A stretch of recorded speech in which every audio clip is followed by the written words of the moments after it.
Sudah saatnya Indonesia untuk memilih. Bismillahirrahmanirrahim. Assalamualaikum warahmatullahi wabarakatuh. Selamat siang, sobat pemilih.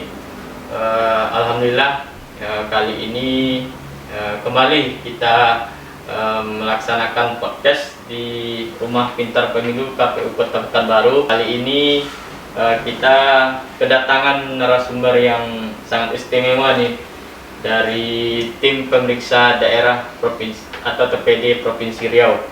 Nah, kali ini ada dua orang narasumber. Yang pertama Pak Abdul Rahman SE dari unsur KPU yang sehari-harinya juga sebagai Korbit Program dan Data KPU Provinsi Riau, Pak. Yang kedua ada Bapak Rusdi Rusdan, SAG MPDI, Pak. Sarjana agak gimana gitu. Sarjana.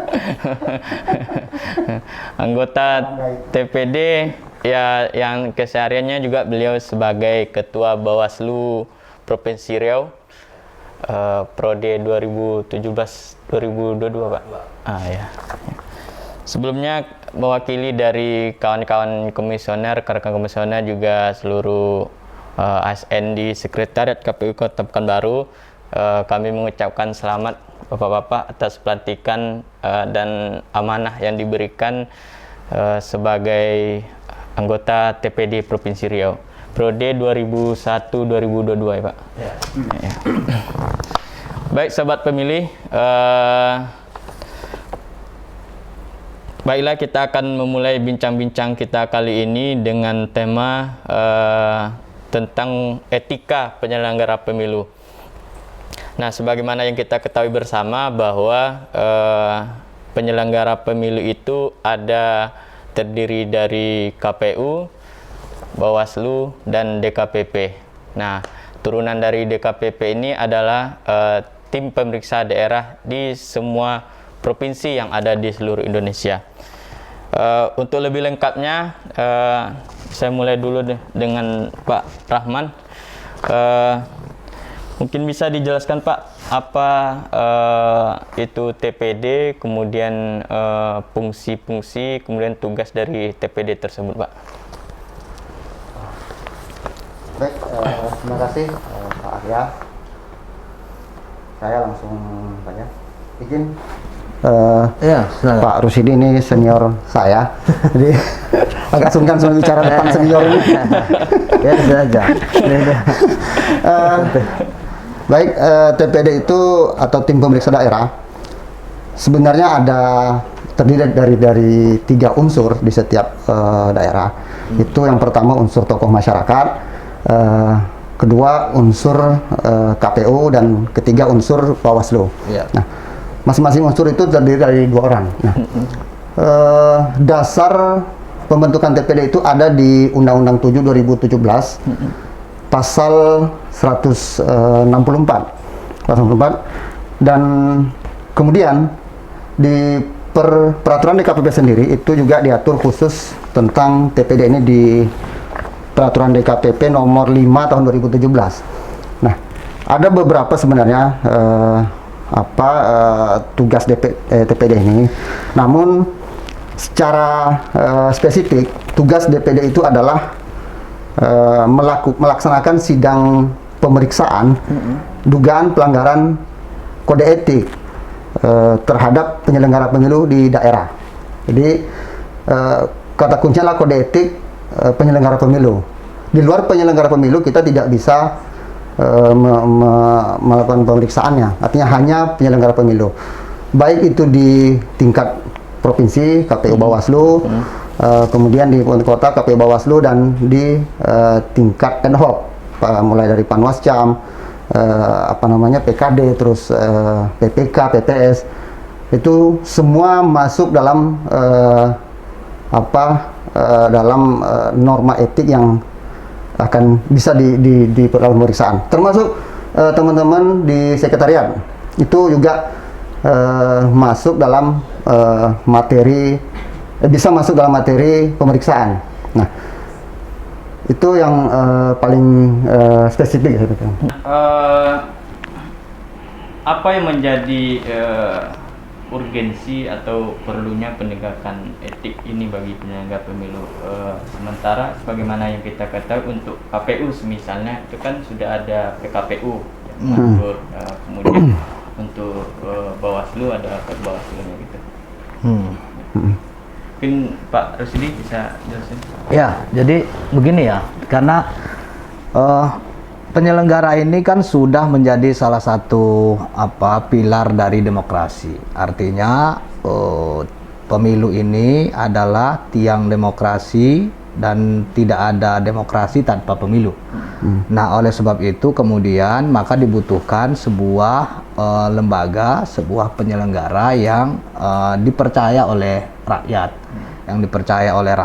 yang bermoral, yang berintegritas, sehingga dengan adanya penyelenggara negara yang melaksanakan atau menjadi leading sektor dari pemilu, maka butuh regulasi dan tata kelola etika dari penyelenggara pemilu itu. Nah, oleh sebab itu sebetulnya ya kenapa dibutuhkan? Karena untuk menjaga trust, menjaga kepercayaan masyarakat agar bahwa karena demokrasi ini penting, sama pentingnya dengan keberadaan negara ini, maka yang mengurusi demokrasi ini juga harus betul-betul terpelihara, harus betul-betul terjaga dengan baik, sehingga dibutuhkan sebuah kode etik ya, atau semacam rule of ethic. Artinya ketentuan-ketentuan yang mengatur tentang apa yang boleh dan apa yang tidak layak atau tidak patut dilakukan oleh seorang pejabat negara yang mengurusi tentang pemilu. Nah, dari di sini bermula kalau penyelenggaranya sudah berintegritas, sudah menjaga moralitas, menjaga kepatutan di tengah masyarakat, maka ini sudah menjadi modal awal untuk penyelenggaraan sebuah pemilu yang berintegritas. Karena pemilu yang berintegritas itu pasti dimulai dari penyelenggaranya dulu. Bagaimana kita, saya sering mengumpamakan bagaimana kita mau membersihkan kaca dengan lap begitu, sementara kain lap yang digunakan itu kain kotor gitu. Nah, jadi nggak bisa. Jadi memang penyelenggaraan pemilu ini harus diurusi, harus dilaksanakan oleh orang-orang yang bermoral, orang-orang yang dipercaya. Jadi karena bicara tentang pemilu adalah bicara tentang dukungan, bicara tentang transparansi, bicara tentang kepercayaan dari rakyat. Karena proses memberikan suara itu adalah proses memberikan kepercayaan kepada orang lain, begitu. Jadi sehingga dibutuhkan ya sebuah rule, sebuah model bagaimana untuk menjaga perilaku, bagaimana menjaga moralitas dari para penyelenggara itu. Nah, itu kenapa pentingnya sebuah kode etik bagi penyelenggara pemilu, sehingga karena luasnya wilayah cakupan dari Dewan Kehormatan Penyelenggara Pemilu ini, maka dibutuhkan, karena DKPP tidak mempunyai struktur sampai ke provinsi dan kabupaten kota, sementara ini luasnya wilayah Indonesia, maka kemudian dibutuhkanlah para pembantu DKPP di daerah, minimal untuk memeriksa perkara-perkara yang sangat begitu banyak ketika musim pemilu umpamanya, tentu banyak pengaduan begitu ya, sehingga dibentuklah yang namanya tim pemeriksa daerah atau yang disingkat dengan TPD. Nah, TPD ini untuk di daerah itu tadi sudah disampaikan oleh Bung Rahman, ada 3 unsur ex officio Bawaslu, unsur ex officio KPU, dan unsur tokoh masyarakat, yang dimana dalam 1 tahun itu kita bergiliran. Nah, tahun ini giliran saya dengan Rahman dari KPU, saya dari Bawaslu. Sebetulnya 2 tahun yang lalu saya sudah ikut juga menjadi TPD, kemudian digantikan oleh teman yang lain, sehingga setiap tahun itu berganti begitu. Nah, ini sebetulnya positifnya ada. Pertama, agar menjaga konflik kepentingan. Ya, kalau kita terlalu lama di situ nanti ini mungkin kita bisa sudah akrab dengan para teradu atau sebaliknya juga dengan para pengadu, sehingga ini butuh penyegaran begitu. Itu biasa di dalam lembaga-lembaga penegak hukum atau penegak kode etik, itu biasa dipergilirkan. Sehingga kalau kita lihat kan pejabat-pejabat di kejaksaan, di kepolisian itu kan sebentar-sebentar ya, sebentar nanti dipergilirkan terus. Itu tujuannya karena salah satunya adalah untuk menghindari konflik kepentingan itu. Nah, ini untuk Pak Rahman, ada tidak batasan etika seorang penyelenggara pemilu gitu, supaya nantinya tidak kena dilaporkan oleh para pelapor gitu? Batasan-batasannya sejauh mana gitu? Ya, jadi terkait etik ini sebenarnya sangat luas. Dia tidak hanya terkait dengan teknis kepemiluan. Jadi gugatan itu tidak hanya karena kasus itu hanya terjadi karena di tahapan pemilu, tapi di luar tahapan itu juga banyak bisa diadukan.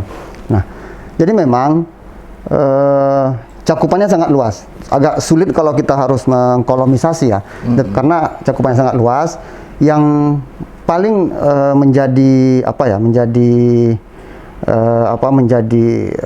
pointernya itu adalah apakah itu masuk dalam norma kepatutan atau tidak. Tapi itu kemudian tentu juga biasanya kita harus melihat proses terjadinya kasus by kasus. Ya. Jadi tidak bisa kita membatasi dalam lingkup kecil, karena misalnya terkait prinsip profesionalisme. Ini pemahamannya sangat luas, pengertiannya sangat luas profesionalisme itu. Nah, kalau yang lain mungkin yang sifatnya kemandirian itu juga itu mungkin agak sempit, tapi profesionalisme ini sangat luas. Siapapun bisa menerjemahkan dalam konteks hukum, bisa diterjemahkan sesuai dengan konteks hukum ya. Jadi yang menjadi pointernya itu memang apakah itu sudah di luar norma kepatuhan atau tidak. Ya, itu yang menjadi pointernya. Pak Presiden, ini terkait evaluasi para penyelenggara kita di pemilu 2019. Bagaimana yang kita ketahui masih terjadi atau masih terdapat para penyelenggara, terutama di ad hoc yang diketahui melakukan pelanggaran etik dan bahkan sampai ada yang ke pidana seperti yang terjadi di Indragiri Hulu di Pelalawan juga. Iya. Nah, dari TPD melihat fenomena ini seperti apa gitu, Pak? Iya. Pertama tentu kita prihatin ya bahwa masih ada penyelenggara yang terkait dengan kasus baik apakah pidana atau moralitas dan lain-lain. Tapi saya melihat bahwa dari segi persentase sebetulnya sangat kecil ya. Dari kalau kita persentase jumlah penyelenggara seprovinsi Riau saja, kita pada saat pemilu kemarin lebih kurang 17.000 di Bawaslu Riau dan sampai ke pengawas TPS. Kemudian KPU tentu 2 kali lipatnya itu, saya pikir ya sekitar 28.000 atau berapa gitu kan. Nah, kalau kita jumlahkan 17 tambah 28 itu ya hampir 40-an ya kan, 40.000. Nah, ada kasus umpamanya kalau kita lihat di tahun 2019 itu ada sekitar 5 atau 6 pengaduan. Saya pikir ini kalau kita bandingkan dengan jumlah, ini persentasenya cukup kecil. Cukup kecil artinya bukan kita mentolerir adanya pelanggaran kode etik itu, tetapi ya ini tentu masih dalam persentase yang sangat wajar. begitu ya, karena ya namanya juga orang banyak, tentu semakin banyak orang semakin banyak tingkahnya, semakin banyak fenomena dan dinamika yang ada di situ. Nah, itu yang kedua.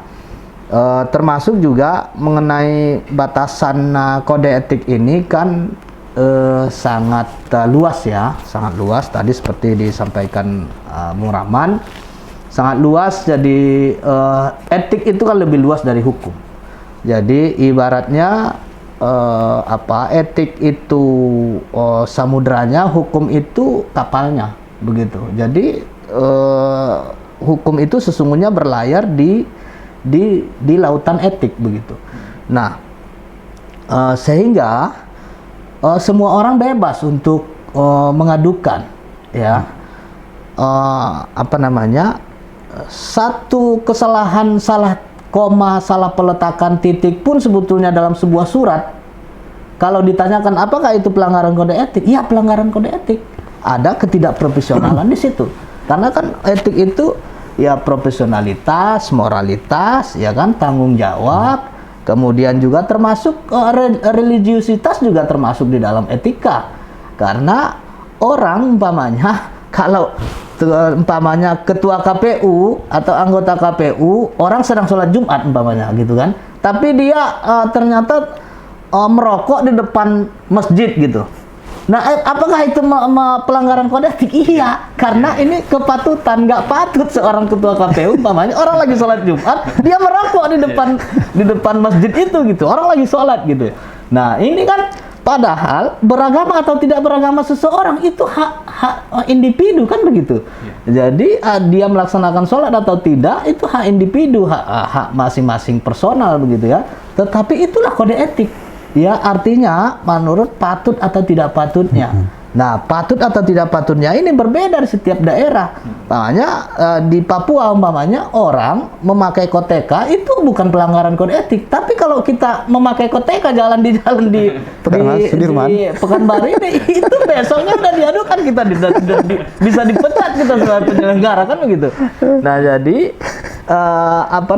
karena keluasan ini maka menurut saya masih pada tingkat yang wajar adanya pelanggaran. Nah, tetapi tentu kita harus melihat juga pelanggaran-pelanggaran yang terjadi itu. Yang makanya saya tadi dari awal saya menyayangkan ada, terutama juga di jajaran saya di Bawaslu terlibat dalam penggelembungan suara caleg, kemudian menerima uang dari caleg untuk tadi dengan maksud dan tujuan untuk ditambah suaranya, dan juga ada anggota PPK yang terlibat dalam merubah dan segala macam itu.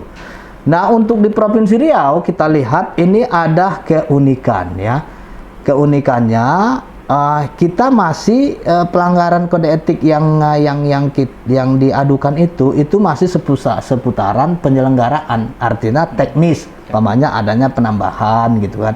Tapi di daerah lain ada yang non tahapan, umpamanya masalah hubungan laki-laki dengan perempuan ya, masalah diadukannya mengganggu istri orang dan selingkuh, asusila dan segala macam. Nah, untuk di kita alhamdulillah belum ada ya Pak Rahman ya. Belum. Jadi mudah-mudahan tidak ada. Mudah-mudahan tidak ada ya gitu. Jangan pula nanti Arya pula yang dari. Mudah-mudahan tidak. Saya mungkin izin mengenalkan. Iya. Saking luasnya kasus etik itu, jika kemudian kita membandingkan secara apple to apple dengan jumlah penyelenggara dengan jumlah kasus, memang sebenarnya jauh lebih kecil. Tapi sekali lagi kita bukan berarti melakukan pembiaran atau pembenaran atau kasus-kasus itu ya. Ad hoc misalnya, yang kasus yang dibarang ad hoc misalnya, itu di KPU kalau data yang ada itu ada 5 orang yang melakukan pelanggaran, dan itu pun memang kasusnya putusannya rata-rata hanya peringatan, rehabilitasi, hanya satu yang diberhentikan, itu pun hanya KPPS. Begitu pula yang di tingkat komisioner kabupaten kota. Di 2019 itu hanya ada 5, kemudian 2024, dan semua kasus itu tidak ada terkait dengan tindak pidana pemilu. Sangat walaupun kemudian misalnya di Kuansing itu keputusannya peringatan keras, tapi sebenarnya bukan tindak pidana pemilu dan tidak terkait dengan dengan kejahatan pemilu atau macamnya. Hanya sekedar mereka melaksanakan pleno penetapan daftar pemilih tetap tahap ketiga itu tidak secara terbuka dan di nomenklaturnya dibuat tertutup. Tertutup itu kemudian yang dinilai tidak patut sehingga diputus oleh DKPP itu dengan peringatan keras pemberian dari jabatan ketua. Yang lain-lain rata-rata hanya peringatan, kemudian rehabilitasi, mayoritas seperti itu. Artinya memang cakupan etik itu sangat luas dan tentu berbeda di setiap daerah. Ya. Saya pikir itu memang etik itu.